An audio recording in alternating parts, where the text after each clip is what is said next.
So Boxing Day 2022, and it's probably about time for an update on this. And check out this. What a Christmas jumper. Many thanks, Richard and Linda. This is one of the best Christmas presents I think I've ever had. So thanks very much for that. I didn't want to wear it in the workshop, but I'm going to just for today. All right.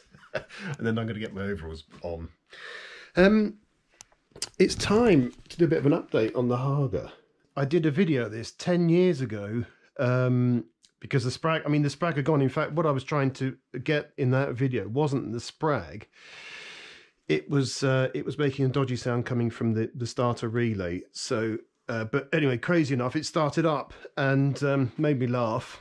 But anyway, next time I went to start it, it certainly didn't. It just made one hideous noise. So I haven't used this for ages, and that's mainly because I've got another one very similar. So this has just been sitting in the barn. So yes, so this is the reason. Basically, it's the Sprag, which is a bit of a known issue with these, and I think most people, they get a bit worried at this point. It's a bit of a faff because you've got to take off, go drain the oil, get the oil tank off before you can get the alternator cover off. So it's a bit of a pain in the ass, but there you go. That's how these things are. And this is held on with this Loctite 648, which is so it's glued on basically to the shaft. And I managed to get that out. But once I'd locked it with the Aprilia tool going on the other side, just next to this sensor here, you can see that's the Aprilia threaded bolt that goes through and locks the engine. And this that holds that on. It's pretty bloody tight. So the easy way was just to get it off with that. And then I happen to have this kicking around. This was it's my Motion Pro flywheel puller for a KLR 650. And it's an M22 1.5 right-hand external thread flywheel puller. And it just happens to be perfect for this. Put plenty of copper slip grease on there and basically just screwed it in until it was touching. Made contact. There we go, using my ratchet. And I'd sort of just nip that up without going crazy, because I hear people have threaded the flywheel, which you don't want to happen.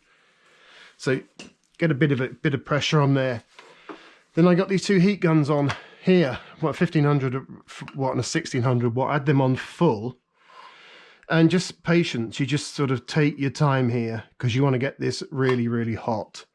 I think I was doing that for a good 5 minutes, and then I put a heat gun on, and it was a heat what's called temperature gun, and it was around about 150 Celsius.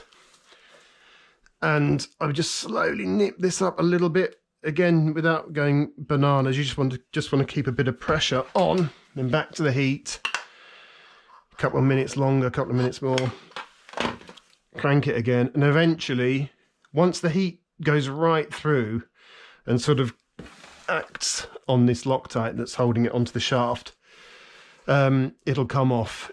It's incredibly hot by the time that it does melt that, or whatever, unglue it.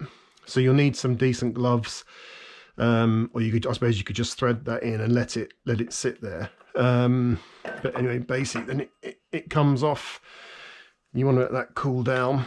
This came off with it, which is normal. Normally they're stuck together. You can see I've marked it to make sure that I don't take it all apart and then forget which is the old and which is the new. This is the new pieces that are replacing it, because it all looks fairly okay. That still works as it should on the table, on the desk, but when it's on the bike, I think that's knackered. Slightly warm, but that doesn't seem too bad there. So there we go. That's the next job. Get that oiled up. Pop it on. And then get it all back together. And if I go wrong, I've got the trusty Haynes manual there to help. Excellent. Get it all back together and get it fired up. And I'm really looking to hearing it again. God, I haven't heard these for a while. They make one hell of a racket. these the original kind of cans that came with it, full titanium system there. The funny thing is, you know, no one really used to bother about loud cans back 14 years ago when I was riding it. So in fact, everyone loved it. But since then, people get a lot more touchy-feely about that sort of thing. So we'll see how I get on with those. Loud, booming bikes were the joy for everyone. But, you know, things have changed since then, and people have all become a bit loud. So I might have to get some DB killers for these, retrofit them. A bit of a shame because it does make one hell of a noise. It does, and people used to love it, and they probably won't anymore. It's got the original tyre, well, not the original, but these are the I haven't used. I used to get quite a lot of track days on this, and back then, you know, the old Dragon Super Coursers was tyre of choice certainly for me. And yeah, anyway, yeah, looking forward to getting back on this, back on the road. Bad boy.